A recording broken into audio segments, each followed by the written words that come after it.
জীবনে কেউ প্রেম করে বিয়ে করেন না। এখন আমার পাশে যাকে দেখছেন সে আমার ওয়াইফ। এখন অনেকে বলতে পারেন হাশেম ভাই তাইলে কি আপনি নতুন করে বউ ব্যবসায়ী হয়ে গেলেন? ভাই না, আমি কখনো বউ নিয়ে ভিডিও বানাই নাই এবং আগামীতেও বানাবো না। ওকে জাস্ট একটা কারণে এখানে দাঁড় করাইছি, কারণটা একটু আপনাদেরকে বলে দেই, আপনারা একটু শুনে চলে যান। এই মুহূর্তে আমার এই ভিডিওটা যদি আমার কোনো ছোট ভাই ব্রাদার দেখে থাকো, তোমাদের একটা কথা বলতে চাই, জীবনে প্রেম করে বিয়ে করো না। জীবনে প্রেম করে বিয়ে করো না। 8-9 প্রেমটা কবর দিয়ে দাও, তাহলে বেঁচে যাবে, নাহলে কিন্তু জীবনটা শেষ। এই যে দেখতেছ আমার পাশে, প্রেম করে বিয়ে করছি, দীর্ঘ 3 বছর প্রেম করছি। প্রেম করার পরে বিয়ে করছি। বিয়ে কিন্তু করছি আমি এসএসসি পরীক্ষার 3 মাস আগে। প্রেম করে পীড়িত করে বিয়ে করছি ভাই। পীড়িত করে বিয়ে করলে কি হবে জানেন? আপনার এহকাল, আপনার পরকাল, আপনার সারা জীবন, আপনার বাবা মা, আপনার শ্বশুর শাশুড়ি সবকিছু শেষ। আপনার পুরো জীবনটাই শেষ। এদের পাশে ধরো একটু আঙ্কেল, এই যেটা আমার মেয়ে, বহুত কষ্ট করে ওকে মানুষ করতেছি, বহুত কষ্ট করে। আসো, এই যে প্রেম করে বিয়েটা করছি, আমি কি হারাইছি আমার জীবন থেকে বলি। প্রথমত হ্যাঁ, আমার ভালোবাসার মানুষটা আমি পাইছি, এই দিক থেকে আমি হ্যাপি। কিন্তু আমার বাবা মাকে হারাইলাম, আমার আত্মীয় স্বজনকে হারাইলাম, আমার ছোট ভাই বোন সবাইকে হারাইলাম। এই যে ভিডিওতে আপনারা আমাকে এত হাসি খুশি দেখেন, মোটেও আমি এত হাসি খুশি না।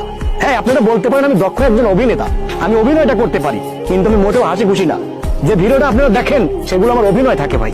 আমার ভিতরটা যদি দেখেন আপনারা কেঁপে উঠবেন।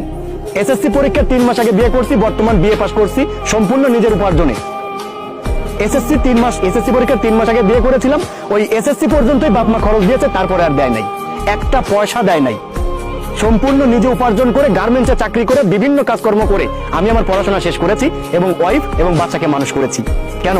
এখানে তো আমি একটু আমার বাবার ফ্যাসিলিটি পেতে পারতাম, এখানে তো আমার শ্বশুরের একটু সাপোর্ট আমি পেতে পারতাম, কিন্তু আমি পাইনি। কেন পাইনি? কারণ নিজের পছন্দ মতো বিয়ে করেছি বিদায়।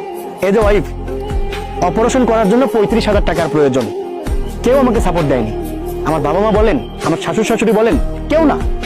এখন আজকে যদি আপনার বাবা মা বিয়ে শাদী করায়, আপনার বাবা আপনাকে সাপোর্ট দিবে আপনার ওয়াইফের অপারেশনের সময়, আপনার শ্বশুর শাশুড়ি আপনাকে সাপোর্ট দিবে, বাট ওই সাপোর্টটা আমি পাই নাই। শুধুমাত্র টাকা পয়সা না ভাই, একটা সাপোর্টেরও প্রয়োজন আছে, একটা মানুষের সাপোর্ট করারও প্রয়োজন রয়েছে। বুদ্ধি দিয়ে হোক, পরামর্শ দিয়ে হোক, একটু সাপোর্ট দিয়ে হোক, এটা প্রয়োজন আছে, কিন্তু ওটা আমি পাই না ভাই। শুধুমাত্র টাকা না, একজন যে আমাকে একটা বুদ্ধি দিবে, আমার শ্বশুর দেশে বলবে যে বাবা তুমি এটা না এটা করো, পাই না সাপোর্টটা। আমার বাবা যাইসে বলবে যে ঘাড়ের উপর হাত দিয়ে বাবা টেনশন করিস না আমরা আসি, ওটা দেয় না ভাই।